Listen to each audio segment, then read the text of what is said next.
When Jaguar Wright spoke about the new documentary, she suggested that very little of it was unfamiliar to her, claiming she has followed the story for years and observed developments from the sidelines and even anticipated what would be included or omitted. However, one moment that stood out and caught public attention was when Kirk Burroughs openly stated for the first time that he had allegedly been abused by Sean Combs, a revelation that surprised many viewers and became one of the most talked about parts of the discussion. That Kirk Burroughs was saying at the end of episode 4 when he first, dropped the bomb, that he had been essayed by Diddy. It's Kirk Burroughs. Yeah. Who has been there since the beginning. That time, I didn't think nothing of it, that he was spending the night with Kirk Burroughs either every Wednesday night. He got a whole girl at home, but he's spending the night with Kirk Burroughs. He's staying at Kirk's house. Like, yo, all right, cool. Didn't think nothing of it. And then Kirk had made a mention to some people over the years that him and Puff used to wake up and pray together. And I'm in my mind, I know he's talking about saying prayers and all that shit like that. But in my other mind, I'm thinking you waking up with a dude praying? What shit is going on?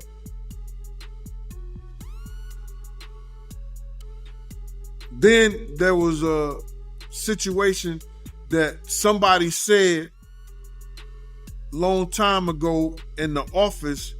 They caught Kirk giving Puff in the office. Interestingly, Gene Deal reportedly reacted with surprise and silence when hearing the allegations involving Kirk Burroughs, despite his own history of witnessing serious situations connected to Sean Combs, with observers noting that the claims appeared to deeply affect him. He's telling the world now. He's telling the world now he was forced to do this. That's what I'm trying to figure out. I'm trying to figure out why he didn't come out sooner. He also alleging that Diddy, forced him to give him jobs. Oh my God. So you telling me that in the lawsuit, and I seen it, man, that he forced him to sing in the mic. And it wasn't in the studio. Yeah, that's what he claiming. Yo, bro, it's crazy. It's real crazy that Kirk is alleging all these things that people always said back then. I remember when me and you had a conversation about this years ago, and you asked me, was I going to talk about it? I said, no, I'm not going to talk about it because I'm going to let him talk about it. I didn't know he was going to do this lawsuit and put this shit in there. But I told you years ago that I'm not going to talk about it until he talks about it. The reason Kirk Burroughs' claims carry significance is because he was closely involved with Sean Combs during the early years, having known him for over 30 years and been present during the formative stage of his career, which some, including Jaguar Wright, argue adds weight to his statements and suggests he may be reinforcing long-standing rumors and discussions that have circulated privately for years. He said people keep pretending like all of this stuff that they hear about Diddy is something that's new. He's been doing these things.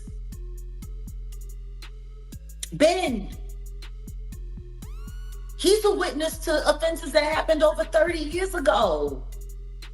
Jaguar Wright also claimed that the documentary omits certain key details, particularly regarding Sean Combs' childhood and early upbringing, suggesting that aspects of his early life may have been intentionally downplayed or left out in order to maintain a more polished public image during the early stages of his career. Well, it's kind of interesting. They said he didn't smoke and he didn't drink, but throughout all the Biggie's promo, every time you saw him, he had a bottle of champagne. They was drinking Moet all the time. So I guess they don't consider cases of champagne and everybody having their own bottle and drinking out of their own bottle like it was a 40 ounce. I guess they don't consider that drinking, but I mean, I digress. There was a part where he was going back and forth with Andre Harrell, and he was saying, "I'm gonna be drunk and high by Wednesday." I don't know. Exactly. So I'm like, it seemed like the ship happened quickly when it comes to being introduced into this thing, into this industry. So he's technically he might be a victim as well. Jaguar Wright also stated that she has long believed that Sean Combs may have experienced victimization at some point in his early life, possibly during childhood, linking this interpretation to what she described as a difficult and unstable environment involving his parents and upbringing. I believe that he was victimized, and I think it happened long before the industry. People really don't want to look closer into his childhood and to what his mama had going on in that house. God knows what he saw and what happened to him in his own mama house. All of those strangers, them up involved, looking around, seeing what was going on. And let's just be clear, it sounds like her house was a house of, professional freak-offs. So who knows what he saw or what could have happened to him while she was busy entertaining people and pouring and getting tips, as she would say, for her after-hour life. Oh yeah. He was. I'm gonna say he was surprised to hear that. School bus driver. No, was he surprised or was he like, "Zip it, you talking too much"? Because that's what it looked like to me. It looked like you talking a little bit too much. They don't need to know about that. While she was sitting there, because I was a bus driver and I was this, and I worked at the after hours. And I would pour them drinks and they would give me big tips. She did say it just like that. Big tips. Big pimping, spending cheese. Damn. In Sean's own words, in Diddy's own words, he had said he had a sigh of relief learning that he was the son of a hustler or a gangster. Like he wanted that status. He wanted to say that he was a sigh of relief is a wild thing to say, that your daddy was a gangster or a hustler. That's what you heard that he was. Well, I mean, like Tim said, they had a bunch of blaxploitation movies being played around the house all the time. They grew up with the Mac playing. They grew up with Superfly playing. Like, I mean, if that's what you got going on, you got two women in the house and there's no men around, and these are what the little boys are watching. You got basketball players coming over late at night. You got hustlers coming over, PIMPs coming over, women who look like they were modeling for Jet magazine coming over. Like, it sounds like the nature of the environment is what shaped their perception of what cool was. So yeah, I mean, I'm sure for him it was, oh man, that's who my dad was. Jaguar Wright also claimed that Sean Combs' father was reportedly involved in illegal activity and later became an informant before dying a violent death, and she suggested that this family background, combined with environmental pressures, media influence, and the pursuit of power, may have shaped his personality over time. She further argued that he may have developed a belief in being above the law, pointing to what she interprets as patterns in his behavior. In addition, she highlighted a detail from the documentary, claiming that he appeared to actively document events even before his arrest, including moments when federal agents were reportedly near his hotel, suggesting that rather than avoiding attention, he was intentionally recording what was happening around him. The fact that that they have this footage and however they got it, the fact that it exists is like, Diddy, why would you even start recording this? Like, why would you even give us this leverage to even put this thing out? Please leverage? Give us some tips. Well, I wouldn't call it leverage, but go ahead. Well, the whole point of him filming this whole thing was because I'm sure that he planned on doing his own documentary. This is an extreme narcissist you're talking about. extreme. He's sitting there with feds, and I shot away from his hotel suite, filming his hotel room, and he's looking at them and he's filming them right back. He's literally saying in certain parts, yeah, make sure you're filming all of this because we need to get some, some cutaway shots. That's wild. That's wild. No, he was literally, did nobody pay attention to that? Oh, I saw it. Like he said, yeah, make sure you're filming all of this. We need this for cutaways. Like you're sitting here collecting footage, like a director, like an AD. Jaguar Wright believes this behavior was not accidental, but instead reflects a pattern of control, arguing that Sean Combs may have been attempting to influence how events were portrayed and shape his own narrative in a more favorable way. She also expressed that what stood out most to her was not only the act of filming itself, but also certain statements made by him and his lawyer while they were being recorded, which she feels added further context to her interpretation of the situation. But when you've got a lawyer like Mark Agnafilo, who is orchestrating your possible surrender, because as you heard him say in the beginning of the documentary, he was very clear. It's almost the middle of September and there's no indictment. As you heard Diddy say, I've been an exemplary client like you've asked. You said I've been an excellent client. I came here. I did everything you asked me to do. Mm-hmm. That's what they're literally having this conversation. Yeah, in that conversation, Diddy was worried about the outlook of the public versus the victims. The outlook of the public? Oh, he was worried a lot more than that. Mm-hmm. You don't think? He literally sat there and said, we need comms. He's sitting there talking like an evil dictator. We need comms. We need a way into this conversation. We're losing, he said. We're losing. Losing what? Come on. What were you losing? But the key words that he said that were so important were, we need to be able to be speaking to the potential jurors. Jaguar Wright suggested that Sean Combs appeared to be attempting to influence the narrative even before any formal proceedings began, arguing that this reflects a broader concern about control over public perception.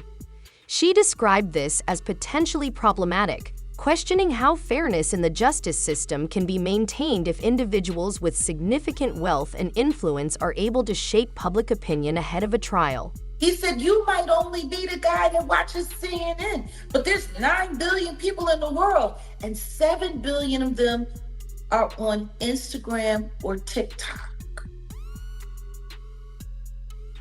We need to have control of that. He said, we need to know how these potential jurors are thinking. Mm-hmm. That's what he said. Facts. So what does that mean? He hadn't even been arrested yet. He hadn't even been taken into custody yet. Damian Williams hadn't come forward yet with a list of the charges that they were charging him with and what they were taking him to trial for. That didn't happen until December. Mm-hmm. So once again, they were losing? Losing what? Losing at what? We need to have control of comms. We need to make sure that we know how the potential jurors are thinking.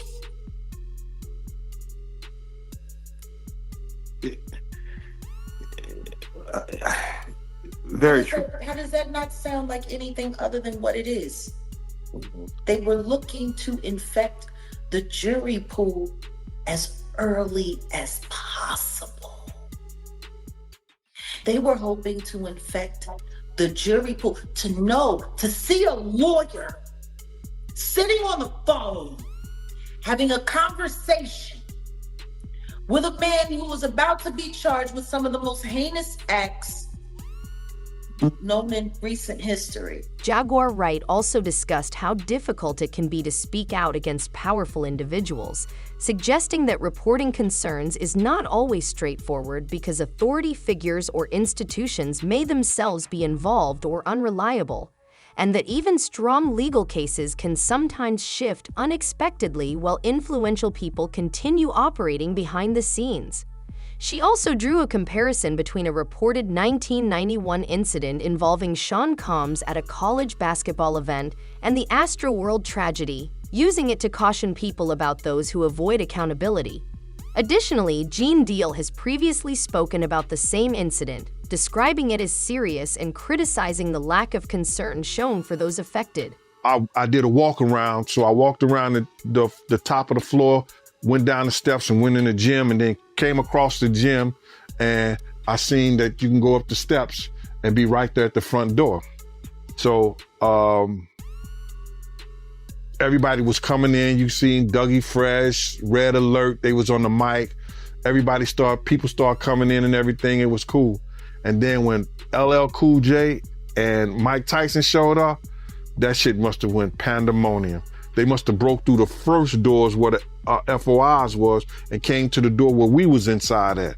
And it was a glass door that they were crowded at in the glass door, and people were steady pushing the people through the door, whereas that they pushed the people so hard that the glass broke and people fell through the glass doors at the top of the stairs. And when people fell through the door at the top of the store, we grabbed this girl. She was pregnant. We later found out that was Father MC's baby's mother. And she died that day with her baby inside her. And you could see that she was pregnant. You know what I'm saying? She had to be like 6 or 7 months pregnant. So we grabbed her and helped her up. And then she ended up going downstairs when we had got her out the way. So they got trapped down the stairs. After they broke through the first glass, they got trapped downstairs through the second door because Jessica had got scared. That was Puffy partner at the time, Jessica Rosenberg. She got scared, ran downstairs with the money box and shut the door behind her. And all those people got shut down in there and got trapped.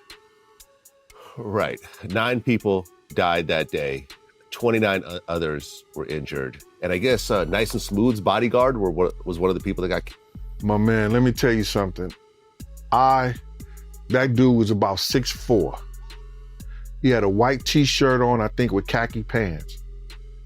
I was over there trying to resuscitate him, and I was like, this is crazy. Jaguar Wright claimed that no significant consequences followed the reported college incident and further alleged that Sean Combs took early steps to protect his financial interests by placing bad boy records under his mother's name, suggesting this was done to safeguard assets and potentially reduce exposure to future legal claims, though these assertions remain her personal allegations and are not independently verified. Him putting his business in his mother's name and the U.S. attorneys trying to go after RICO that he used his business as an enterprise to do these sexual deviant things. Yeah. Technically, if he's just getting, let's say, small payments from his mom, he's not technically using the business. Do you think that they barked up the wrong tree to even lose this trial based on him saying that, hey, I'm not even the owner of Bad Boy. I'm just let's say, an employee who just gets payments to do little small things. Shouldn't they have realized that or noticed all right, we can't trace the money back to the owner of Bad Boy? Well, see, that's the thing. That was for Kirk Burroughs' case. What about now? Because Combs Enterprise, all of it is not owned by Janice Combs. His name is on stuff. A lot of stuff. A lot of these things that happen, it's not back then it was Bad Boy, Combs Enterprise. There's a bunch of different stuff that falls up underneath that umbrella. And it ain't all in Janice's. It's not all in Janice's name. It's not. Good portion of it is, but not all. Like people have to be weary about anybody who goes through this much trouble to evade responsibility and financial liability. Because even if it's not all in his name, even if it isn't all him, even if it were all in his mother's name, then that would mean that his mother is the one that's running the criminal organization, and she's been aiding and abetting his very sick behavior for decades. Hey. It sounds like they should have made sure that she was added to everything.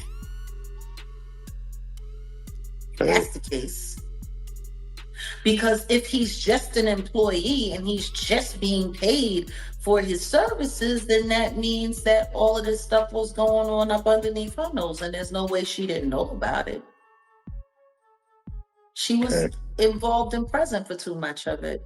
Jaguar Wright also discussed how authorities sometimes handle cases involving powerful individuals by focusing on smaller, provable charges rather than broader allegations, comparing it to historical examples like the prosecution of Al Capone, where indirect legal strategies were used to secure convictions without addressing every accusation publicly. She suggested that in some situations, major narratives may be shaped or limited in order to avoid exposing wider networks of influence. She also noted that certain figures, including Jay-Z and Clive Davis, were not mentioned in the documentary despite being long associated in public discussions with Sean Combs. Jay-Z wasn't mentioned at all in any of this documentary. Yet he was there for so much of it. Because right after the diddler beat the crap out of Steve Stout, the Jigga Man poked up on Rivera. Not long after that. All of this stuff happened around the same time. Why do you think Jay-Z wasn't involved in none of this? Well, I mean, he was involved in a lot of it. You mean, why wasn't he mentioned? Yeah, mentioned in the documentary at all. I mean, there was a lot of people that weren't mentioned. Matter of fact, not too many people in the industry were mentioned who were there and present. Isn't that cute? Very true.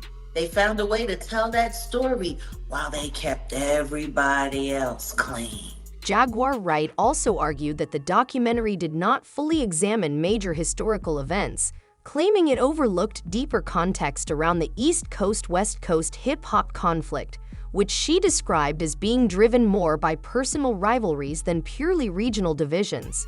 She further suggested that it did not sufficiently explore alleged connections involving Sean Combs or address the broader discussions surrounding the Tupac case.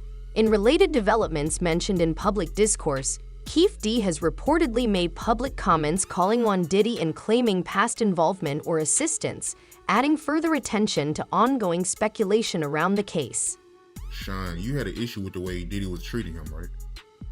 I just think Puff, he needs to be a stand-up man. That dude sat up there and did that time for you or nothing like that. Then you got this man living down there in police, living all fucking bad, man. You seem like you just leave your people for dead, man.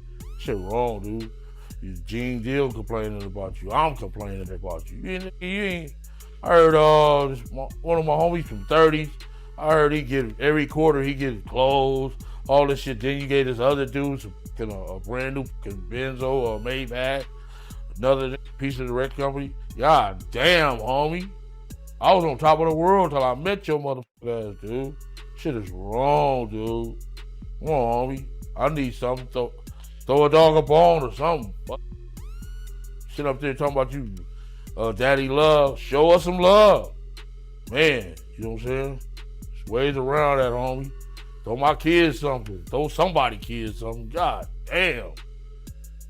Daddy love. You ain't no love. That ain't love at all. That's some bull. That ain't cool, dude. You know what I'm saying? Swear, man. Gene Jill, Sean, Keefy D, just every fucking body, man. God damn. You just leave bad tastes in everybody's mouth, man. Come on, homie. Damn. You forgot where you come from. You know what I'm saying? I know I'm like some grass and shit. You know I was in jail. Nigga ain't throw a nigga noodle. What you call that shit? Put the hot water on, man. God damn. Yeah. Life ain't been the same, bro. Man, shit, I was getting 300 kilos a month, man. Balling, man. Didn't nobody know about me. My shit was smooth, dude. My shit was laid out smooth, man. I met your motherfucker and all the heat and thunder coming around with your motherfucker, man. The documentary also features additional claims that received less attention, including remarks from Aubrey O'Day, which sparked discussion among viewers and prompted a strong reaction from Gene Deal, who responded by sharing his own recollections and personal perspective on the matter. He said it, I'ma drug them out and pimp them out to my niggas. They keep with me. And he was talking about Danny D. Kane as a group. He didn't single out any one of them. But to hear that he did it, that shit is crazy to me. We had a big argument and we started talking about each other and what niggas had and what he didn't have. He was calling me, yo, you broke cop. This like, nigga, you ain't got nothing I ain't got. I got a watch, you got a watch. I got a ring, you got a ring, I got a chain, I got a home. We went through that whole shit like that. I started talking about his teeth. You understand? I started talking about, him, his breath, everything. We was going at each other. That next day at his house, he said, yo, Gene, he called me upstairs and he said, yo, Gene, I couldn't talk to him like that no more in front of people and everything like that. Because I know me and Puff go back from the same gang since 89, 90 when he got jumped in it. You understand? We go back way to that time. So I knew him. You understand? He was like a little nephew. So when he started talking that shit to me, I said, yo, listen here, bro. You don't say shit about me, I won't say shit about you. If you say something, you open up your mouth about me, I'm going to talk about all your green dentures and all that shit like that. We're not playing them games, bro. Monty, do you understand what I'm saying? I heard him say that he was going to drug them out and pimp them out to his niggas. And then to hear the text message that she was drugged out and he was having sex, that shit hurts, bro. That shit is fucked up. Do you know how fucked up that is, bro? I heard this nigga say this shit out of his mouth. But to know that he was doing it, that shit was crazy to me. It makes you feel sick, bro, because I guess I wasn't looking for it. But to see her pain and to see that she had to experience some shit like that, bro, and then the nigga was doing a lot of that shit right under your nose when the days that you wasn't working or the days that you left early or you wasn't around. This shit is crazy, bro. It's crazy, bro, because he know I wasn't that type of dude. You understand? And he tries everybody. He tries everybody. I'm not saying he never tried me. He tried me before. After hearing additional people speak out, Gene Deal said the situation deeply disturbed him, emphasizing that the allegations involving Sean Combs are serious on a fundamental human level and that, if proven true, they could significantly reshape public perception of him, leaving the broader discussion open for audiences to reflect on and share their own views.